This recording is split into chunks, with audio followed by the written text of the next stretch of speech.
조선 팔도에 이름을 날리던 거산의 딸이 빈 보따리 하나만 들고 몰락한 양반가로 시집을 갔습니다. 시아버지는 숨겨둔 재물을 노리고 며느리를 들였지만 보따리 안에는 헌 저고리 한 벌뿐이었고 남편은 첫날 밤부터 기방으로 달아나 버렸지요. 그런데 어느 날 새벽 시어머니가 갑자기 솥뚜껑을 마당에 내던지며 며느리를 대문 밖으로 거칠게 내쫓아 버렸습니다. 모두가 그 여인을 가장 모진 시어머니라 욕했지요. 하지만 아무도 몰랐습니다. 날 쫓겨난 며느리가 훗날 이 집안의 운명을 송두리째 뒤집게 될 줄은 말입니다. 평안도 의주일대에서 삼포와 비단 거래로 손꼽히던 대상인 바로 옥내의 아버지였습니다. 한창 때는 압록강 폭우마다 그 집안 깃발이 너울거렸고 장날이면 옥내의 아버지가 지나가는 길목마다 고개를 조아리는 상인들이 줄을 섰답니다. 그런데 말이죠.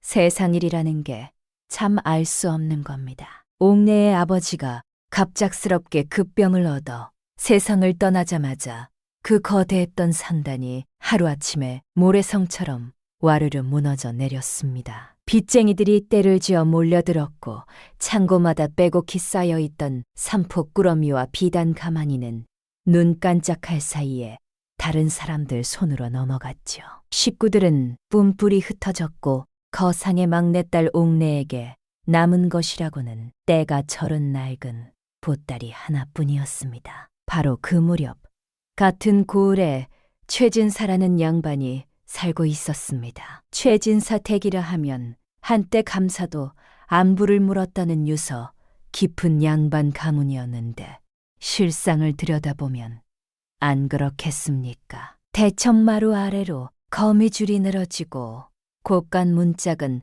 삐걱거리는 소리만 요란했지. 열어보면 쥐 한 마리도 먹을 게 없어서 야반도주한 지 오래였던 겁니다. 그래도 최진사는 갓을 비뚤어지게 쓰면서도 우리 최씨 가문은 3대가 양반인이라 하고 목에 힘을 받발이 주던 인물이었죠. 그런 최진사의 귀의 대상인 집안이 망했다는 소문이 들려온 겁니다. 보통 사람이라면 남의 불행에 혀를 찰 텐데 이 영감은 달랐습니다. 눈알이 번뜩이더니 무릎을 탁 치며 벌떡 일어섰던 거죠.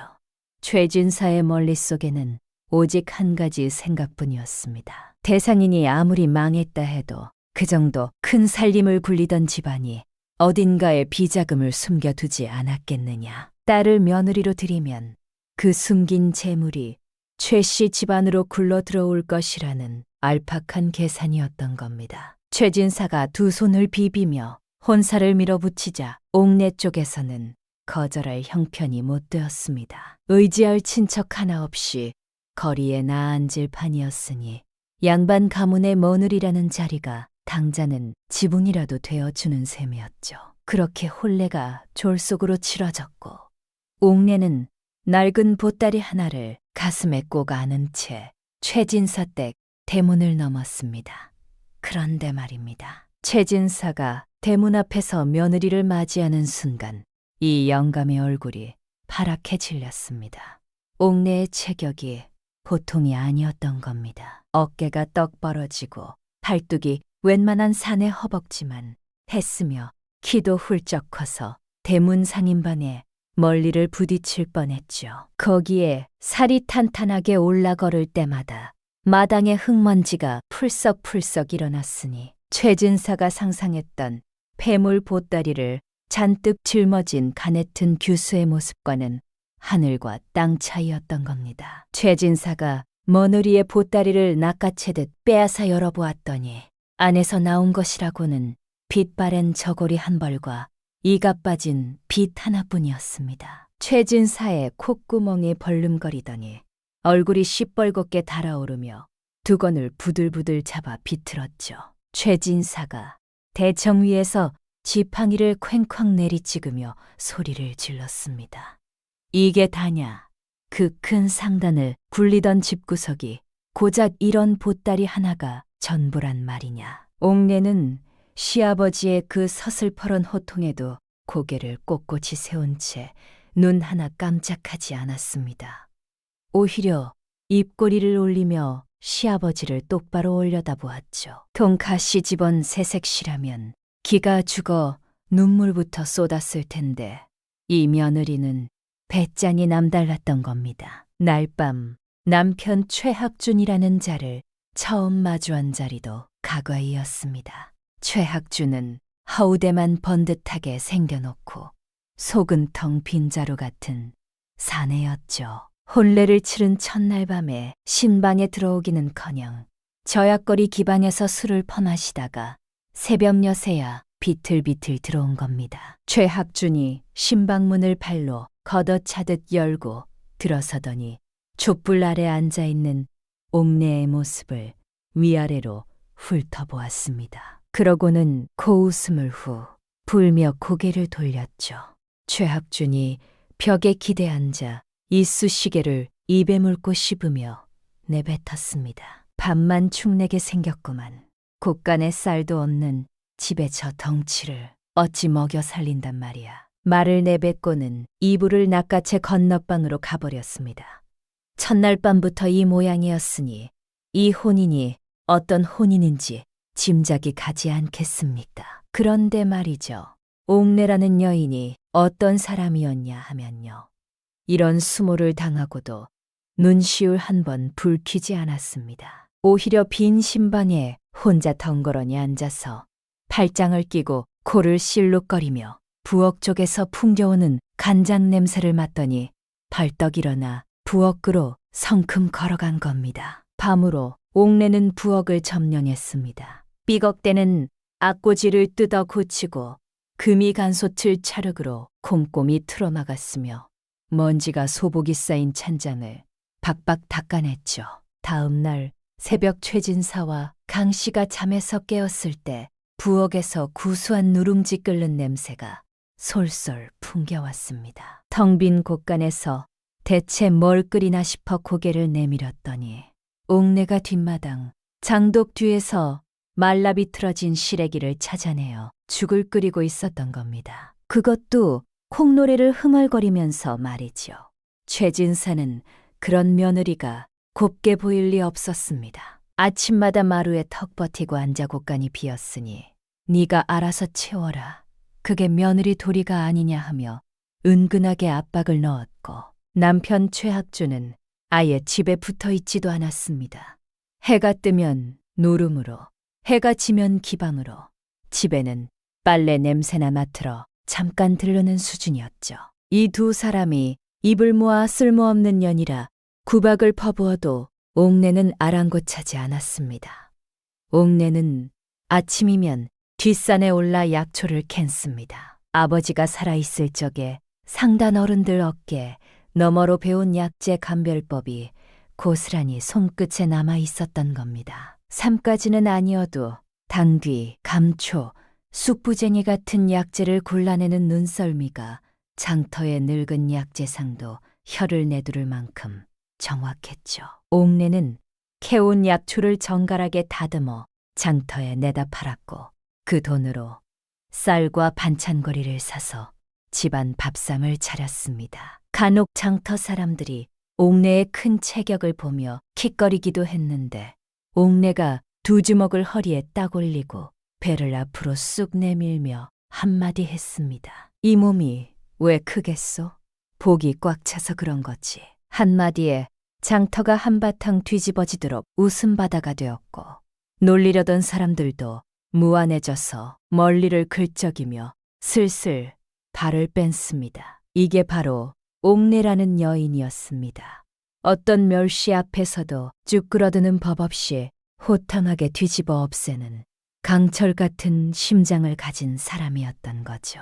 집안 살림도 옥내가 맡고는 눈에 띄게 달라졌습니다. 텃밭에 무와 배추를 심었고 장독대를 새로 들여놓아 된장과 간장을 담갔으며 허름한 울타리를 손수 고쳐 달아 닭마리를 들여놓았죠. 비어 바람만 불던 곳간에 곡식 차루가 하나둘 쌓이기 시작한 겁니다. 최진사와 최학준은 밥상이 풍성해지는 것은 슬쩍 즐기면서도 옥내에게 고맙다는 말 한마디 건네지 않았습니다. 오히려 배가 부르면 트림을 하며 양반집 며느리가 저잣거리에서 장사질이냐 쪽팔려 못 살겠다 하고 킨잔을 주었죠. 이 모든 것을 묵묵히 지켜보는 사람이 딱 한 명 있었습니다. 시어머니 강씨였죠. 강씨는 평생을 무능한 남편과 한량 아들 뒷바라지에 허리가 휘도록 고생만 하며 살아온 사람이었습니다. 그런 강씨의 눈에 며느리 옥내는 마치 자신의 젊은 시절이 다시 돌아온 것 같았죠. 아니, 솔직히 말하면 자기보다 10배는 더 씩씩하고 대단한 아이였습니다. 강씨가 밤마다 부엌 뒤편에서 홀로 고된 설거지를 하는 옥녀의 넓은 등짝을 바라보며 입술을 꽉 깨물었던 건 마음과 미안함이 목구멍까지 차올랐기 때문이었습니다. 어느 날 저녁이었습니다. 옥내가 무거운 물동이를 이고 우물에서 돌아오다가 마당 돌부리에 발이 걸려 물을 쏟은 적이 있었습니다. 소리를 들은 최학준이 방문을 벌컥 열고 내다보며 한마디 했죠. 저 꼴 좀 봐라. 뚱딴지가 자빠지니까 딴이 꺼지겠네. 최학준이 깔깔대며 방문을 닫았고 흙바닥에 엎어진 옥녀의 치마자락에 물이 쭉 번졌습니다. 그 순간 부엌에서 뛰쳐나온 강씨가 아무 말 없이 옥내 곁에 쪼그려 앉아 젖은 치마를 손수 짜주었습니다. 강씨의 거칠고 갈라진 손이 며느리의 치맛자락 위에서 바들바들 떨리고 있었죠. 옥내가 올려다보니 강씨의 두 눈에 물기가 그렁그렁 맺혀 있었는데 강씨는 그 눈물을 들킬세라 고개를 획 돌리며 부엌으로 총총히 사라져버렸습니다. 옥내는 그 떨리는 손끝의 온기를 오래도록 잊을 수 없었습니다. 이 지옥 같은 시집살이에서 자신의 편은 오직 저 시어머니 한 분뿐이라는 것을 옥녀는 그날 밤 가슴 깊이 새겨 넣었던 겁니다. 그렇게 계절이 한바퀴 돌아 찬 바람이 최씨 집안 대문짝을 덜컥거리게 흔들던 어느 날이었습니다. 저잣거리에서 노름을 하고 돌아온 남편 최학준의 뒤를 따라 번쩍이는 가마 하나가 최씨 댁마당으로 느릿느릿 들어왔습니다. 가마 문이 스룬 열리자 안에서 꽃 같은 여인 하나가 사뿐히 내려섰습니다. 나이는 20쯤 되어 보였고 얼굴이 달걀처럼 희고 매끈했으며 가느다란 허리에 곱디고 온 명주 저고리를 걸치고 있었죠. 최학준이 그 여인의 손을 잡고 마당 한복판에 서더니 가슴을 쭉 펴고 최진사를 향해 입을 열었습니다. 자기가 사랑하는 여인인데 뱃속에 아이까지 들어섰으니 첩으로 드리겠노라고 아주 당당하게 선언을 한 겁니다. 최진사의 반응이 어땠겠습니까? 이 영감이 화를 내기는커녕 두 눈이 휘둥그레지더니 수염 끝을 만지작거리며 고개를 끄덕끄덕한 겁니다. 양반 가문의 대를 이을 손자가 생긴다는 말에 판단력이 증발해버린 거죠. 최진사가 그 자리에서 난심이라는 첩을 향해 어서 오너라. 우리 집안의 경사로다 하며 흡족한 낯을 보였으니 이 집안이 어떻게 돌아가는지 뻔하지 않겠습니까? 난심이라는 여인이 개중의 보통 여우가 아니었습니다. 들어온 첫날부터 안방을 꿰찼습니다. 최학준의 팔짱을 끼고 안방 문턱을 훌쩍 넘어 아랫목에 철퍼덕 주저앉더니 이불개 들 턱까지 끌어올리고는 시아버지에게 배가 차서 미역국이 먹고 싶다며 콕소리를 냈죠. 최진사는 당장 미역국을 올리라고 부엌을 향해 고함을 질렀고 그 고함은 고스란히 옥내의 몫이 된 겁니다. 날부터 최씨 집안의 질서가 완전히 뒤집어졌습니다. 정실 부인 옥내는 부엌과 텃밭을 전전하는 한여 신세가 되었고 첨난심은 안방 아랫목에 비스듬히 기대어 손가락 하나 까딱하지 않으며 상전 행세를 시작했죠. 아침이면 새순물 온도가 미적지근하다고 대야를 발로 걷어차고 반찬 가짓수가 적다며 상을 밀어냈으며 저녁이면 방바닥이 눅눅하다고 악것이 불을 덧대라며 난리를 쳤습니다. 하루 종일 트집 잡을 거리를 혈안이 되어 찾아다니는 게 이 여인의 유일한 일과였던 겁니다.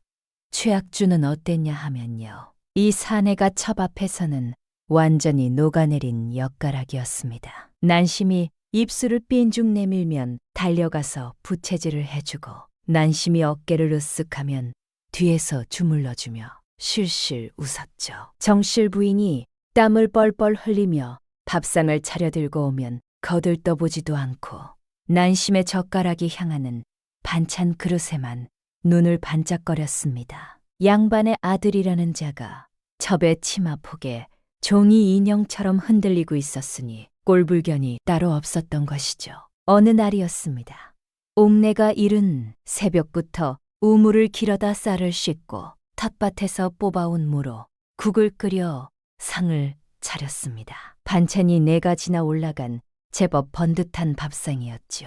옥내가 무거운 상을 2팔로 번쩍 들어 안방까지 날랐더니 아랫목에 비단 이불을 무릎까지 덮고 앉아있던 난심이 젓가락으로 국물을 한번 휘저어 보더니 코를 찔끔 틀었습니다. 그러고는 밥상 다리를 발바닥으로 밀어 확 엎어버린 겁니다. 뜨거운 국물이 방바닥에 쫙 퍼졌고 허여멀겁게 지은 쌀밥이 나도 그렇죠. 난심이 젓가락을 팽개치며 입을 비틀었습니다. 국이 짜서 못 먹겠으니 다시 해와. 옥내의 새벽잠과 허리 통증이 고스란히 담긴 밥상이 바닥에 널브러진 거였습니다. 광경을 뒤에서 지켜보던 최악주는 말리기는커녕 난심의 등을 쓸어주며 괜찮냐고 다독거렸고 건넌방에서 기침 소리를 내던 최진사마저 첩이 잉태한 몸이니 입맛에 맞춰야 하느니라며 며느리를 다그쳤습니다. 옥내가 어떻게 했겠습니까? 바닥에 엎질러진 밥을 손바닥으로 쓸어 담으며 고개를 들었는데 그 얼굴에 눈물은커녕 미소가 번지고 있었습니다. 옥내가 흙 묻은 무릎을 탁탁 털고 일어서더니 엎어진 밥상을 한 손으로 가뿐하게 집어들고 부엌으로 돌아갔죠. 콧노래를 부르며 국을 다시 끓이기 시작한 겁니다. 이게 보통 심장이겠습니까? 새로 만들어도 이 정도는 안 나온답니다.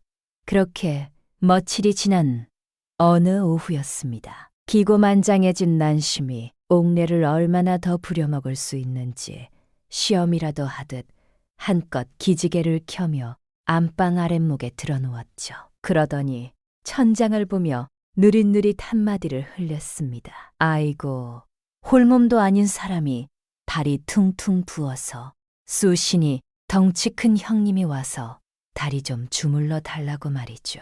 옥녀를 개인 한여찜으로 여기고 대놓고 부린 억지였던 겁니다. 보통 사람이었으면 이쯤에서 치가 떨려 울음보가 터지거나 문을 박차고 나갔을 텐데 옥내는 그 순간 양볼의 보조개가 쑥 패이도록 싱근 웃었습니다. 옥내가 2 소매를 걷어붙이며 안방으로 성큼 들어가더니 호쾌하게 대꾸했습니다. 압류, 뼛속까지 시원하게 풀어드리지요. 목소리가 어찌나 쩌렁쩌렁했던지 마당에서 빨래를 넣는 척하던 강씨까지 고개를 겨우 찰 정도였죠. 옥내가 난심의 발목을 양손으로 덥석 움켜잡았습니다. 난심이 처음에는 콧대를 세운 채 형님, 살살 좀 해주시구려 하며 여유를 부렸는데 그 다음 순간 안방에서 짐승이 포효하는 것 같은 비명이 터져 나왔습니다. 옥내의 손이 보통 손이 아니었던 겁니다. 매일 새벽 우물에서 물을 길어 올리고 텃밭 찰흙을 호미로 파헤치며 무쇠솥을 한 손으로 번쩍 들어 앞거시에 걸어온 그 손이 난심의 발바닥 한복판을 사정없이 꾹 파고든 것이죠. 뼈마디가 삐걱거리도록 지압점을 짓누르자 난심의 얼굴이 하얗게 질렸다가 펄겋게 달아올랐습니다. 2 발을 허공에서 버둥거려 빠져나가려 했지만 옥내의 통통한 손바닥이 발목을 감싼 힘은 마치 쇠집게 같아서 꿈쩍도 하지 않았죠. 난심히 이불 깃을 두 주먹으로 움켜쥐고 이를 악물었지만 소용없었습니다. 결국 콧물하고 눈물이 한꺼번에 줄줄 흘러내리더니 목이 쉬도록 악을 썼죠. 안방 밖에서 그 소리를 들은 최학준이 헐레벌떡 달려와 문을 열었을 때 눈앞에 펼쳐진 광경은 이러했습니다. 옥내가 두 눈을 반달처럼 휘며 상냥한 미소를 짓고 있고 그 앞에서 난심히 두 볼에 눈물 자국을 번들번들하게 남긴 채 흐느끼고 있었죠. 최학준이 어안이 벙벙하여 입을 벌리고 서 있는 사이 옥내가 난심의 발을 사뿐히 내려놓으며 상냥하게 한마디 던졌습니다. 다음에 또 부르시구려. 시원했다면서요. 난심이 부들부들 떨면서도 입을 열지 못한 건 자기가 먼저 주물러 달라고 시켰기 때문이었습니다. 자충수를 둔 거죠. 날 이후로 재미있는 현상이 벌어졌습니다.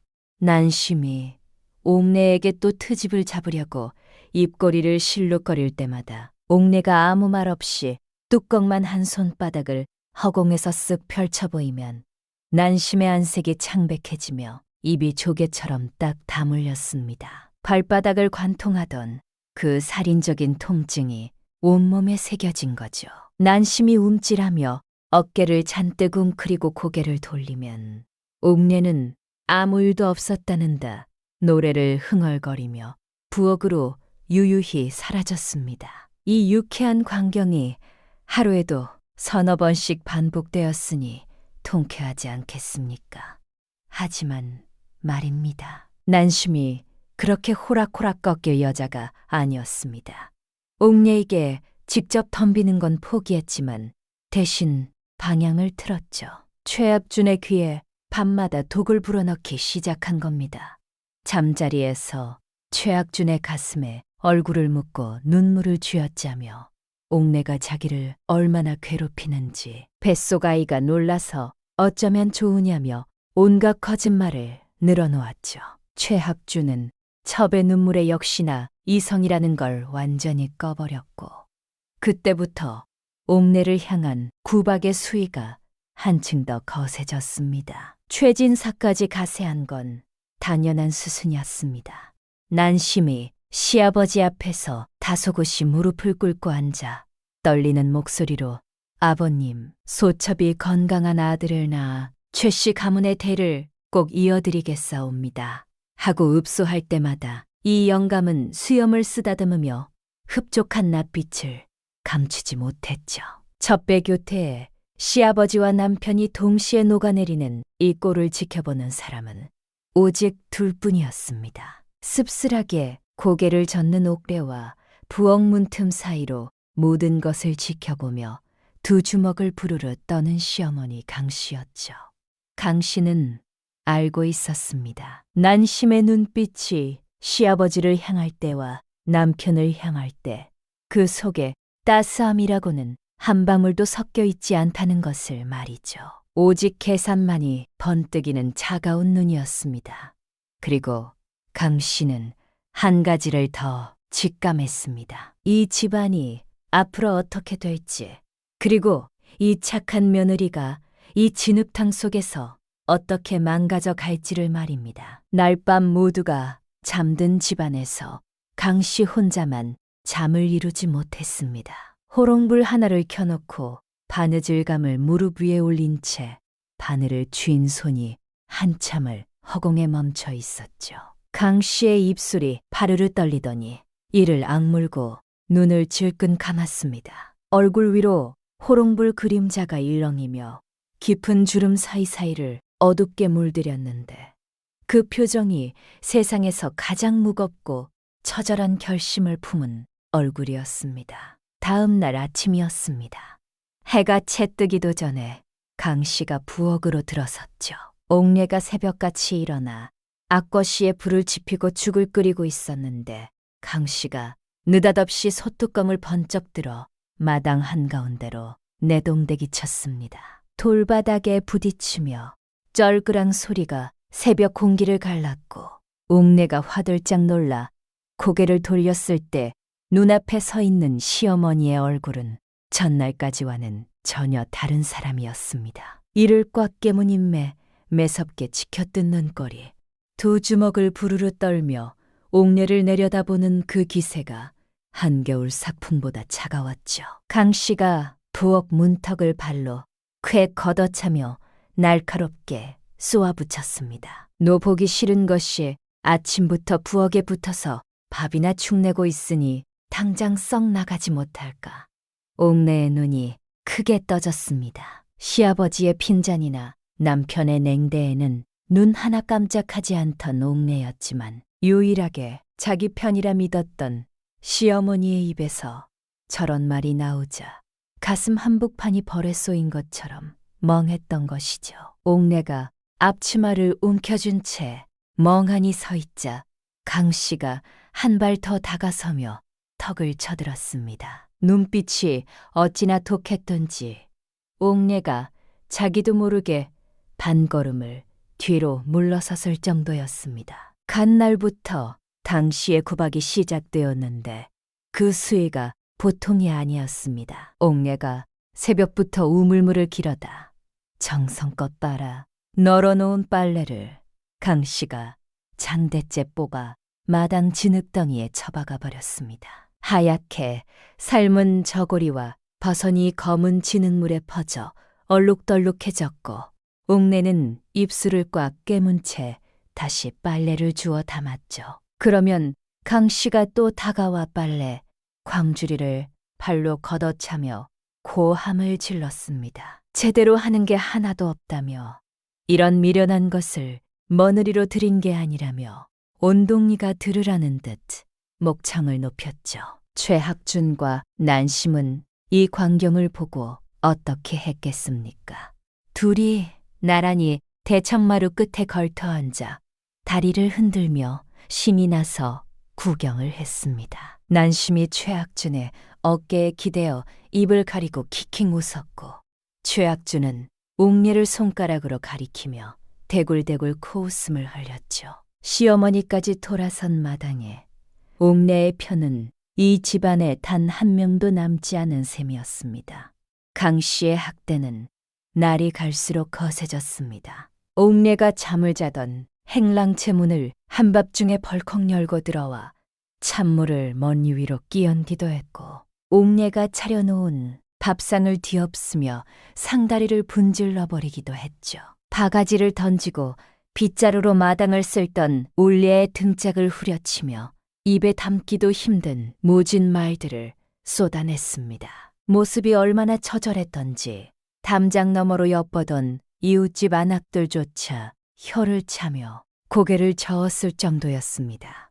옥내는 이해할 수 없었습니다. 마당에서 넘어졌을 때 젖은 치맛자락을 짜주던 그 떨리는 손, 밤마다 부엌 뒤편에서 자신의 등을 말없이 바라보던 그 눈빛이 분명히 기억나는데 어째서 하루아침에 저렇게 변할 수 있는지 도무지 납득이 되지 않았죠. 하지만 옥내가 아무리 강철 심장의 소유자라 해도 이 세상에서 유일하게 자기 편이라 믿었던 사람이 등을 돌리니 가슴속 어딘가가 서서히 금이 가기 시작했습니다. 그러던 어느 이른 아침이었습니다. 강 씨가 대문을 활짝 열어 제키고 옥내의 행랑채로 성큼 걸어갔습니다. 강 씨의 손에는 옥내가 시집 때 들고 왔던 그 낡은 보따리가 들려 있었죠. 강 씨가 행랑채 문을 벌컥 열자 옥내가 마침 멀리를 빗고 있다가 고개를 돌렸습니다. 강 씨가 보따리를 옥내의 가슴에 거칠게 밀어넣으며 이를 악물고 내뱉었습니다. 자식 하나 못 나는 칠거지하게.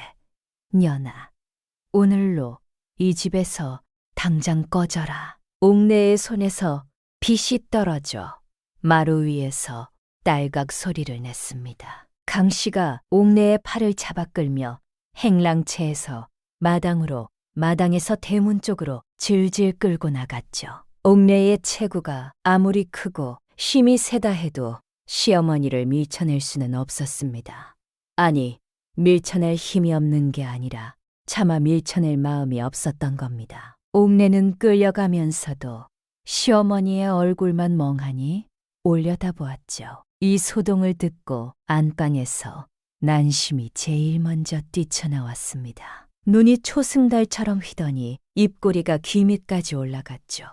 뒤따라 나온 최학준도 마찬가지였습니다. 둘이 앞다투어 달려와 옥내의 등짝을 밀어대기 시작했습니다.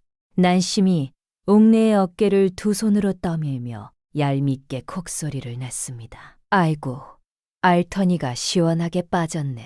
형님, 안녕히 가시구려. 최학준도 질세라 옥내의 보따리를 대문 밖 흙바닥에 내던지며 손가락질을 했죠.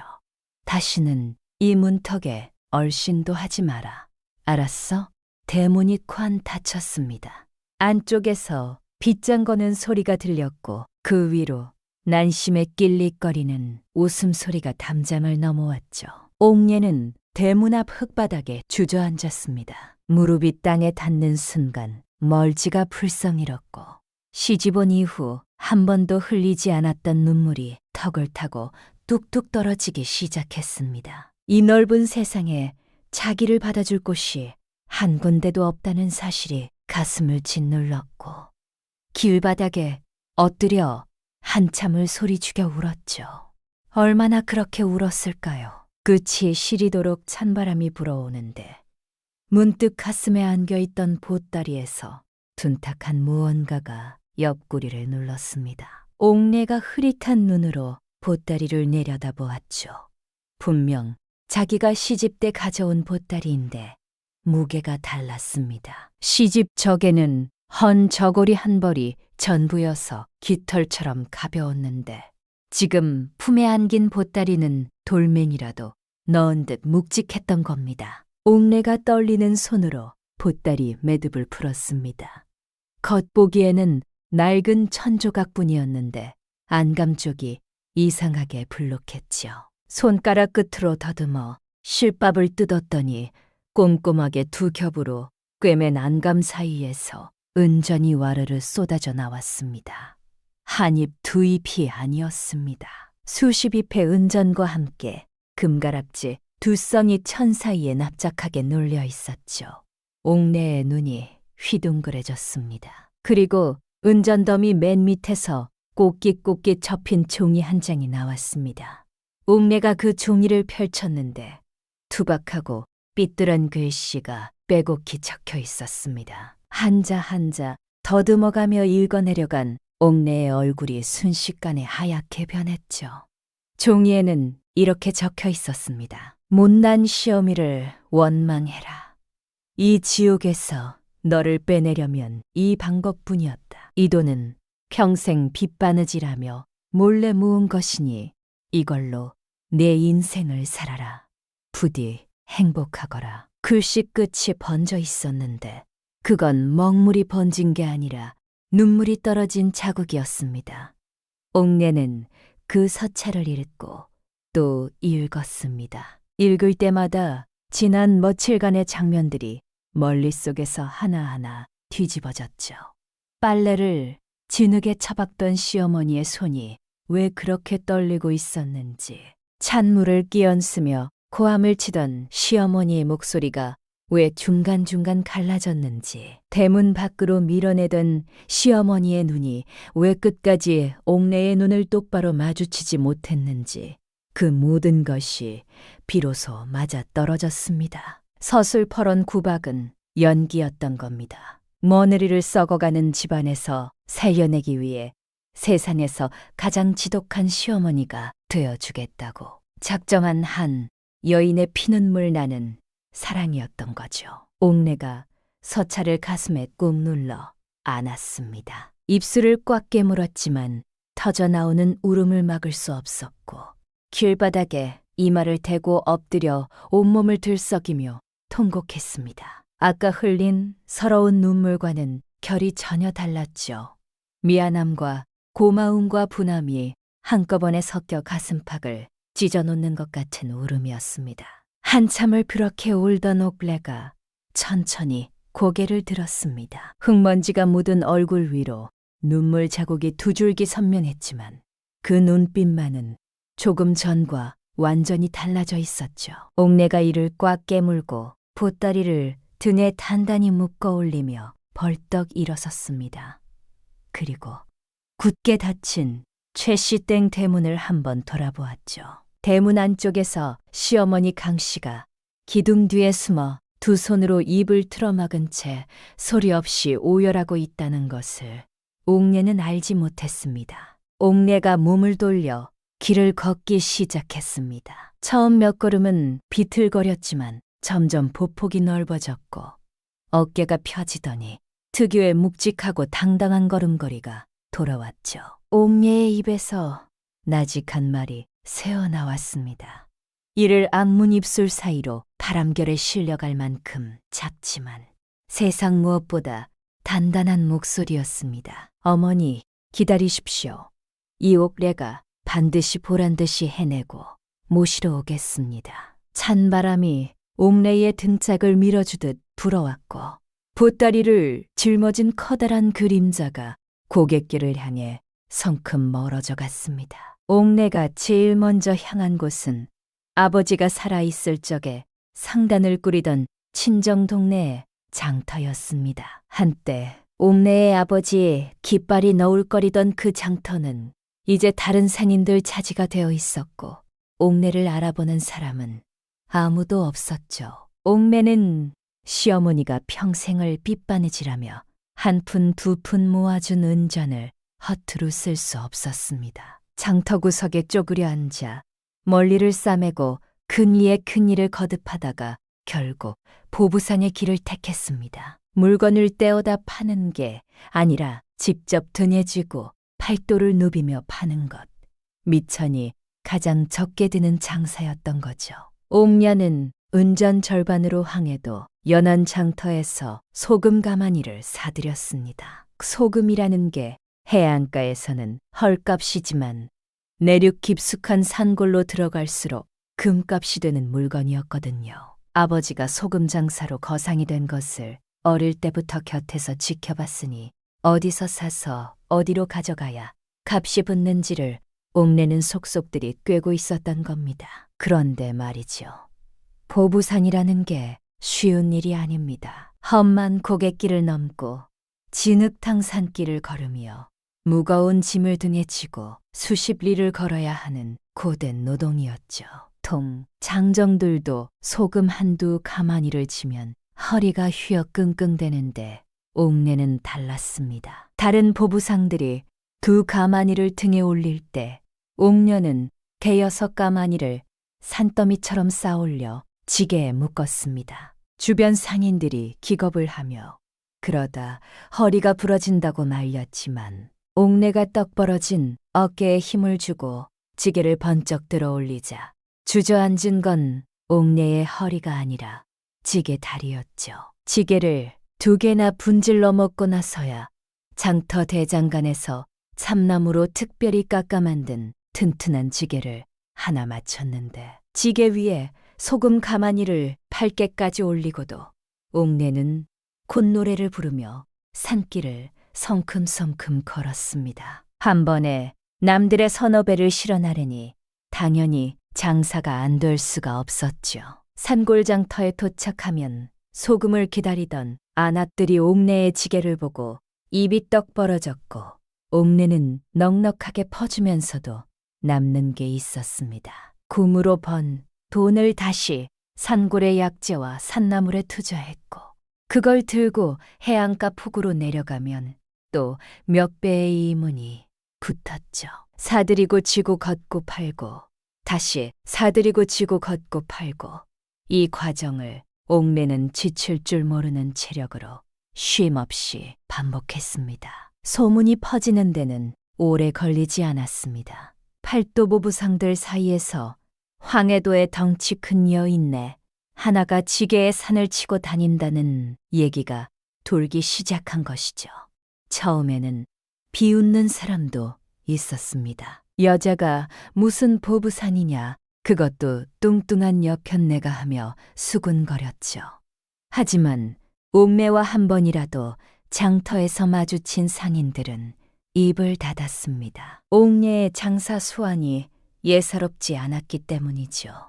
물건값을 읽는 솜씨가 어찌나 정확했던지. 옥내가 이 물건은 석 달 뒤에 값이 오른다고 하면 정말 석 달 뒤에 올랐고, 올해는 흉년이 들 테니 곡식을 미리 사두라고 하면 어김없이 가을에 흉년이 들었습니다. 거상의 핏줄은 속일 수 없었던 겁니다. 그러던 어느 날이었습니다. 옥내의 보부상물이 10명과 함께 강원도 산골로 소금을 나르던 길이었죠. 험파기로 악명 높은 대관령 자락에 고갯길을 넘고 있었는데 갑자기 양옆 수풀에서 우르르 산적들이 쏟아져 나왔습니다. 얼굴에 숯검정을 칠하고 손에 칼과 몽둥이를 든 산적대가 길목을 딱 막아선 거죠. 두목으로 보이는 떡대에 있는 사내가 칼끝으로 보부상들을 하나하나 가리키며 짐을 내려놓으라고 으름장을 놓았습니다. 다른 상인들이 다리가 후들거려 짐을 내려놓으며 바닥에 납작 엎드렸는데 맨 앞에 서 있던 옥내만은 꿈쩍도 하지 않았습니다. 오히려 지게끈을 양손으로 꽉 움켜쥐고 산적 두목을 정면으로 쏘아보았죠. 산적 두목이 코웃음을 치며 칼을 들고 한 발 다가섰고 바로 그 순간이었습니다. 옥내가 산더미 같은 짐을 진채로 땅을 박차며 돌진했습니다. 금가마니 8개의 무게에 옥내 자신의 육중한 체중까지 실린 돌격이 산적 두목의 명치를 정통으로 들이받았죠. 그 파괴력이 어마어마했습니다. 산적 두목의 몸이 허공으로 둥실 떠올랐다가 고갯길 옆 숲으로 곤두박질 쳤고 나뭇가지 부러지는 소리와 함께 콤짝 않고 뻗어버렸죠. 나머지 산적 5-6명이 기겁을 하면서도 칼을 빼들고 한꺼번에 덤벼들었는데 옥내가 지게를 벗어 땅에 쿵 내려놓더니 소매를 걷어붙이고 앞으로 나섰습니다. 가장 먼저 달려든 놈의 칼을 왼손으로 탁 낚아치고는 오른손 바닥으로 그놈의 가슴팍을 쳤는데 그 한 방에 산적이 서너발을 밀려나 자빠졌습니다. 두 번째 놈이 뒤에서 몽둥이를 내리치려 했지만 옥내가 몸을 확 틀어 받아치니 몽둥이가 두 동간이 나며 산적이 비명을 질렀죠. 나머지 산적들은 그 꼴을 보고 칼을 내팽개치며 산속으로 주렛나노이 쳤습니다. 옥내가 두 주먹을 허리에 올리고 도망치는 산적들의 등짝을 향해 쩔렁쩔렁한 목소리로 외쳤습니다. 다음에 또 나타나면 그땐 지게째로 날려버린다. 알았느냐? 풀숲에서 기절해 있던 산적 두목이 그 소리에 화들짝 깨어나 엉금엉금 기어서 도주했고 고갯길에는 옥내의 우렁찬 웃음소리만 산울림이 되어 퍼졌습니다. 바닥에 엎드려 벌벌 떨고 있던 보부상들이 하나둘 고개를 들었는데 눈앞에서 벌어진 광경이 도저히 믿기지 않는 얼굴이었죠.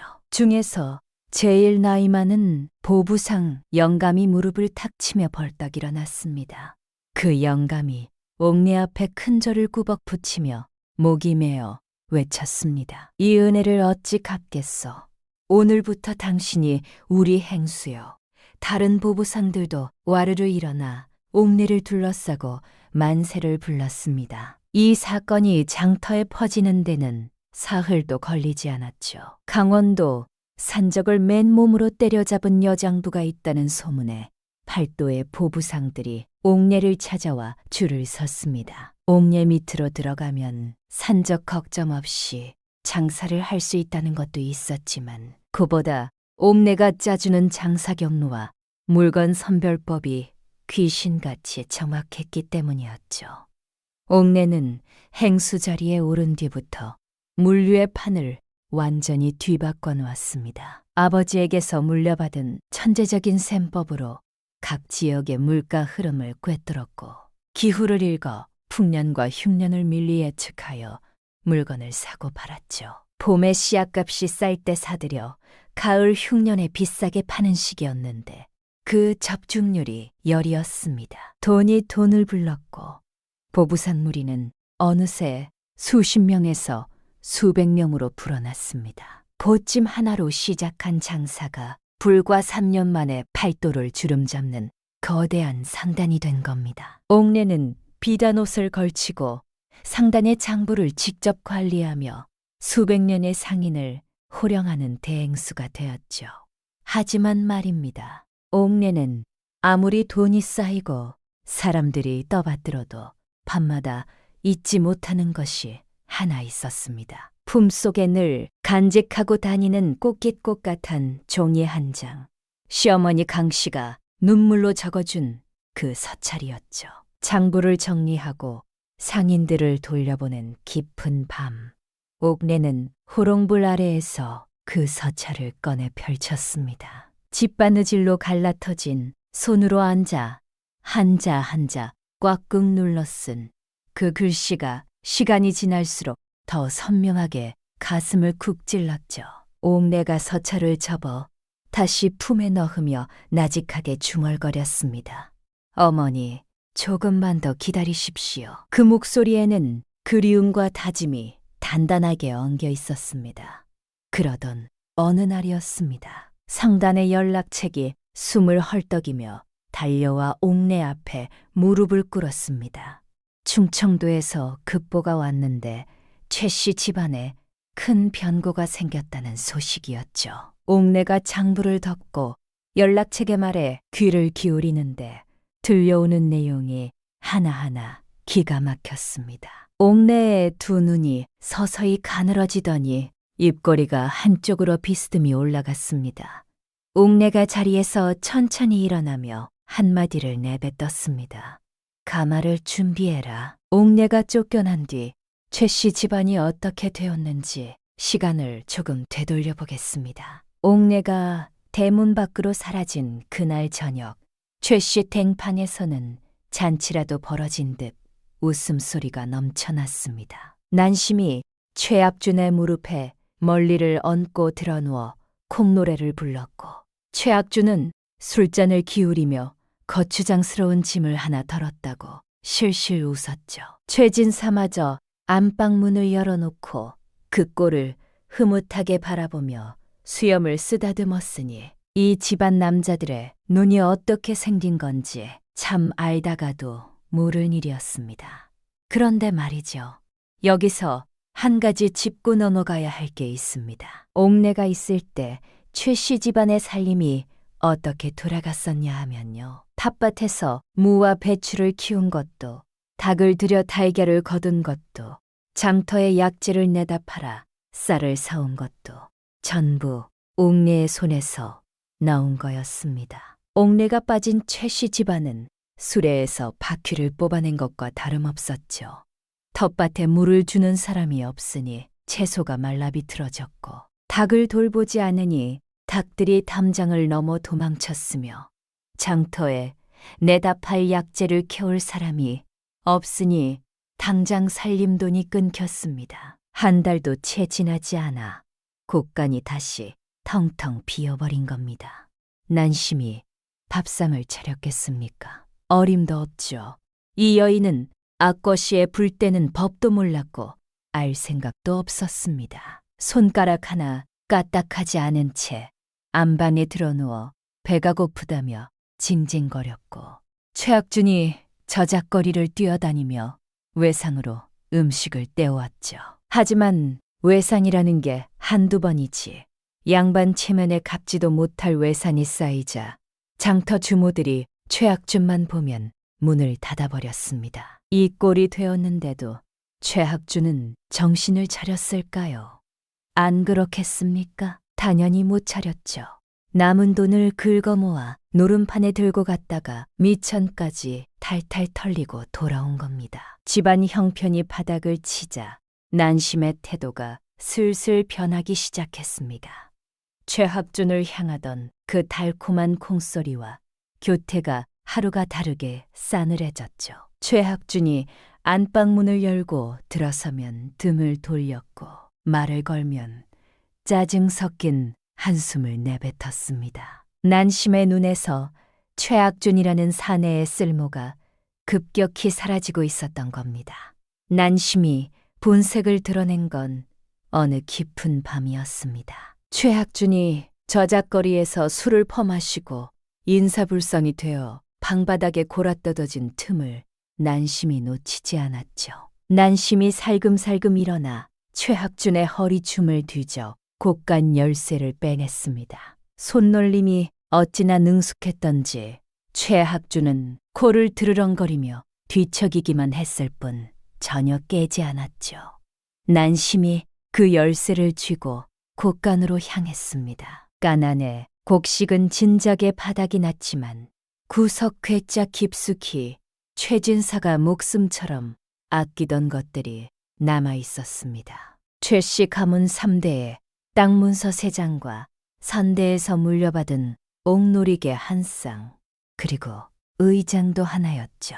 이 집안에 남은 마지막 재산, 팔면 논 서너 마지기는 살 수 있는 값어치가 있는 것들이었습니다.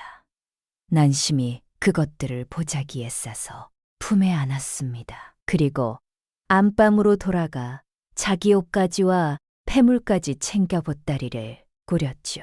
이 모든 과정이 소리 하나 없이 물 흐르듯 진행되었는데 처음부터 이 순간을 위해 이 집안에 들어온 사람답게 동작 하나하나가 계산되어 있었습니다. 난심히 마지막으로 골아떨어진 최학준의 얼굴을 내려다보았는데 그 입꼬리에 비웃음이 한 줄기 스치더니 몸을 돌려 뒷문으로 빠져나갔습니다. 그렇게 난심은 그 밤으로 자취를 감췄고 아침 해가 뜰 때쯤에는 이미 고을 경계를 넘어 사라진 뒤였습니다. 다음 날 아침 최학준이 술이 덜 깬 눈으로 비틀거리며 일어났을 때 안방이 턴 비어 있었습니다.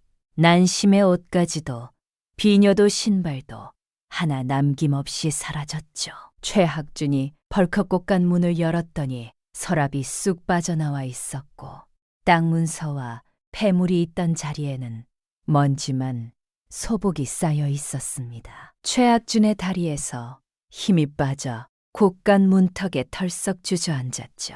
이 소리를 듣고 건넌반에서 지팡이를 짚고 나온 최진사가 텅 빈 서랍을 보는 순간 얼굴이 백지장처럼 하얗게 변하더니 두 눈을 부릅뜨고 온몸을 부들부들 떨었습니다. 그러더니 허허허 하고 신음 같은 소리를 내뱉으며 지팡이를 놓쳤고 마당 돌바닥 위로 앞꿈치부터 꼬꾸라졌죠.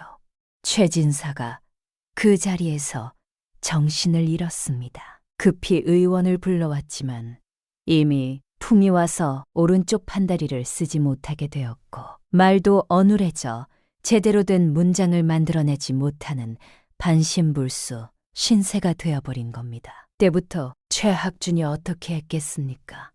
첩에게 소중한 전 재산을 날린 자기 잘못은 티끌만큼도 반성하지 않았습니다. 매일 아침부터 술을 들이부었고 온 동네를 비틀비틀 돌아다니며 자기는 3대 양반의 자손이라고 고래고래 소리를 질렀죠. 지나가는 사람을 붙잡고는 난심히 자기를 속였다며 주정을 부렸고 아무도 거들떠보지 않으면 길바닥에 드러누워 허공을 향해 주먹을 휘둘렀습니다. 양반의 채통이고 뭐고 동네 개도 피해 다니는 주정뱅이가 된 겁니다. 병든 시아버지를 돌보고 미치광이처럼 구는 아들을 먹여 살리는 짐은 고스란히 시어머니 강씨의 몫이 되었습니다. 55 나이에 강씨가 남의 집밭에 나가 김을 메고 잔치집 부엌에 불려가 전을 부치며 푼펌이 품삯을 벌었죠. 갈라터진 손등에 진물이 배어나와도 허리가 꺾일 땐 쑤셔도 쉰 수가 없었습니다. 강씨가 하루라도 벌어오지 않으면 이 집안에서 밥을 짓는 사람이 아무도 없었으니까요. 밤이면 강씨는 마당 한 구석에 걸터 앉아 하늘을 올려다보았습니다. 눈에 별빛이 어리면 어김없이 한 사람의 얼굴이 떠올랐죠. 내쫓은 며느리 옥내였습니다. 잘 먹고 있는지 아픈 데는 없는지 혹시 거리에서 굴고 있는 건 아닌지 그 생각이 꼬리에 꼬리를 물면 강 씨의 두 볼 위로 눈물이 소리 없이 흘러내렸습니다. 그렇게 계절이 몇 번을 바뀌었습니다. 최 씨 집안은 갈수록 처참해져서 기와가 무너져 내리고 담장에 구멍이 뚫렸으며 마당에는 잡초가 무릎까지 자라올랐죠. 한때 양반탱이라고 형판을 걸었던 대문이 한쪽 경첩이 빠져 비스듬히 기울어져 있었으니 지나가는 사람들이 폐가인 줄 알고 고개를 저었습니다. 그러던 어느 봄날이었습니다. 고을 어귀에 먼지가 뿌옇게 피어오르더니 화려한 가마 행렬이 나타났습니다. 가마 앞뒤로 수십 명의 상인이 줄을 지어 호위하고 깃발에는 옥례상단이라는 네 글자가 봄바람에 펄럭였죠. 을 사람들이 웅성거리며 길 양쪽으로 몰려들었습니다. 이 작은 고을에 저 정도 규모의 상단이 들어오는 일은 삿돈가 부임하는 날에도 없었던 광경이었으니까요.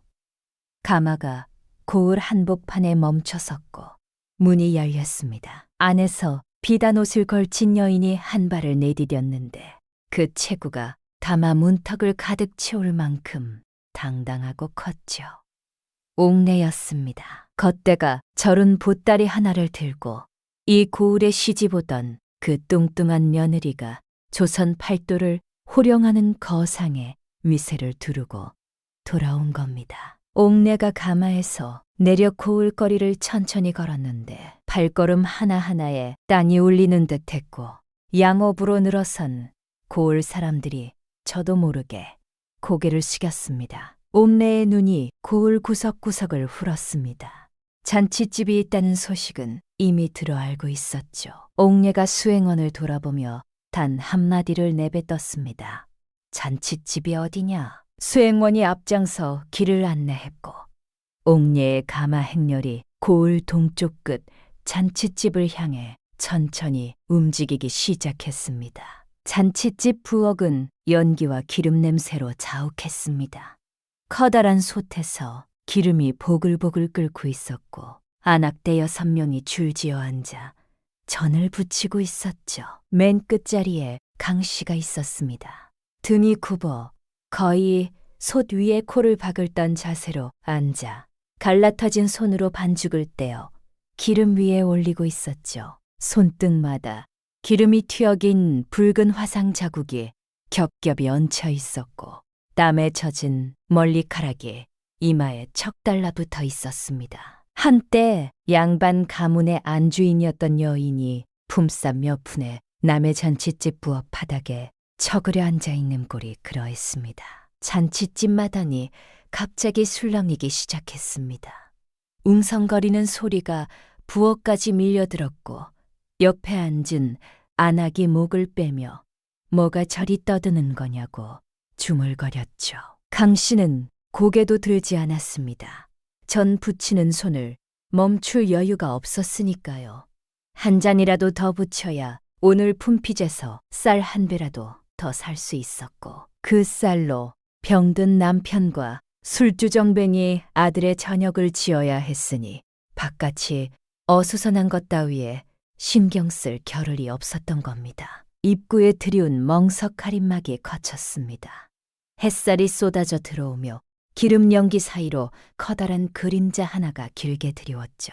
안압들이 일제히 고개를 돌렸고 비단 옷을 걸친 여인의 모습을 보더니 하나같이 자리에서 벌떡 일어나 허리를 꺾었습니다. 옥내 상단의 대행수라는 소문이 이미 잔치집 마당을 한 바퀴 돌고 온 뒤였으니까요. 강 씨만 고개를 숙인 채 전을 뒤집고 있었습니다. 등 뒤에서 무거운 발소리가 한 발 두 발 가까이 다가왔고 이윽고 강 씨의 바로 옆에 와서 멈추었죠.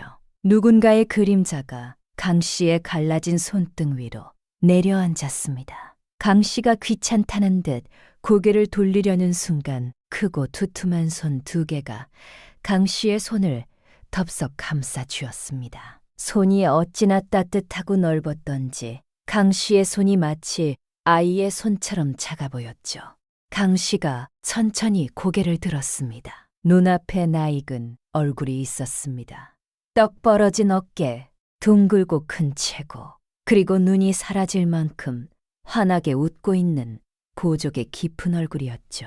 강 씨의 입술이 벌어졌다가 다물었다가를 반복하더니 구르르 떨리는 목소리로 한 글자를 겨우 짜냈습니다. 옥로야. 하지만 그 뒤는 말이 되지 않았습니다. 목이 메어 소리가 끊겼고 두 눈에서 눈물이 주르륵 흘러내려 기름때 묻은 앞치마 위로 뚝뚝 떨어졌죠. 옥례가 강 씨의 손을 꼭 쥔 채 무릎을 꿇고 큰절을 올렸습니다. 비단 옷자락이 부엌 글바닥에 쓸렸지만 아랑곳하지 않았죠. 옥례가 절을 하고 고개를 들며 묵청 카드골림을 담아 말했습니다. 어머니, 이 옥례가 어머니 덕분에 상단을 일으켜 돌아왔습니다. 강 씨의 온몸이 사시나무처럼 떨렸습니다. 두 손으로 입을 틀어막았지만 그 사이로 흐느끼는 소리가 새어나왔고 주름진 얼굴 위로 눈물이 강줄기처럼 쏟아졌죠. 강 씨가 옥례의 얼굴을 두 손으로 감싸쥐고 이마를 옥례의 이마에 맞댔습니다. 달라진 손바닥이 옥례의 두 볼 위에서 부들부들 떨렸고 입술을 깨물어도 터져나오는 울음을 멈출 수 없었죠.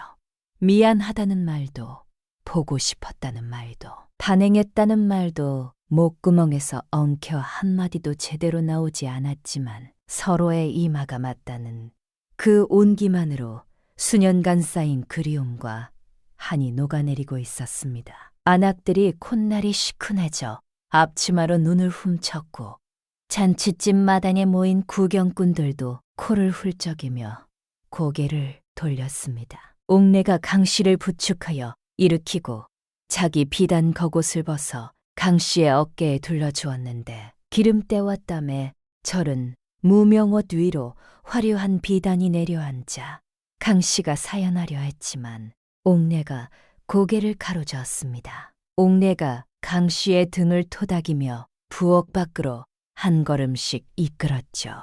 잔치집 마당으로 나오더니 강 씨를 가마 앞으로 모시는 그 순간이었습니다. 마당 어귀에서 고함 소리가 터졌죠.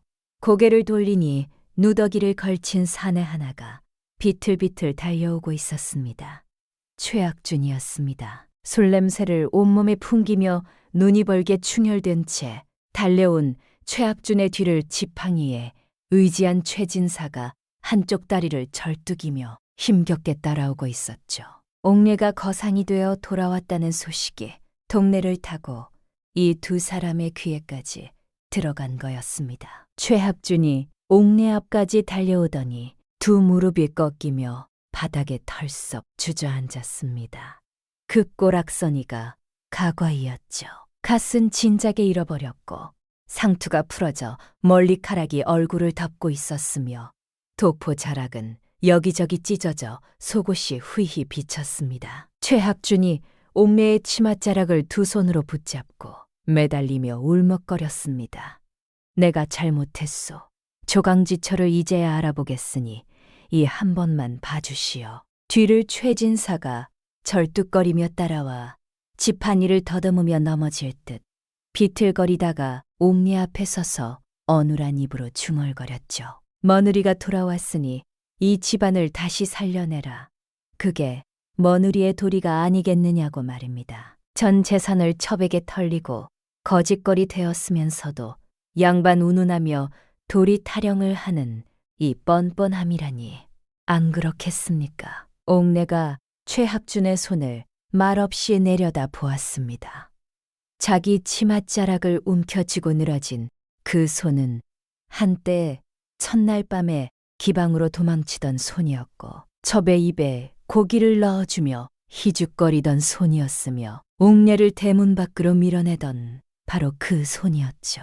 옥례가 그 손가락을 하나하나 풀어내며 치맛자락에서 떼어냈습니다. 그리고 반발짝 뒤로 물러선 뒤 눈을 가늘게 뜨고 차갑게 내려다보며 입을 열었습니다. 내게 가족은 나를 살려주신 어머니 한 분뿐이요. 그 목소리가 잔치집 마당 전체에 쩔렁하게 울려 퍼졌고 최학준의 얼굴이 잿빛으로 변했습니다. 최진사가 부르르 떨며 뭐라도 말하려 했지만 옥녀는 이미 몸을 돌려 강 씨에게로 걸어가고 있었죠. 옥녀가 강 씨의 손을 잡고 가마 앞으로 이끌었습니다. 가마 문을 활짝 열고 강 씨를 먼저 태운 뒤 옥녀가 가마 옆에 서서 최학준과 최진사를 마지막으로 한 번 돌아보았습니다. 최학준이 바닥에 엎드려 이마를 흙에 찍으며 가지 말라고 악을 썼고, 최진사가 지팡이를 더듬으며 한 발짝 다가서려 했지만 옥내는 콧바람을 후 불며 고개를 돌렸습니다. 눈길 한 번도 주지 않았죠.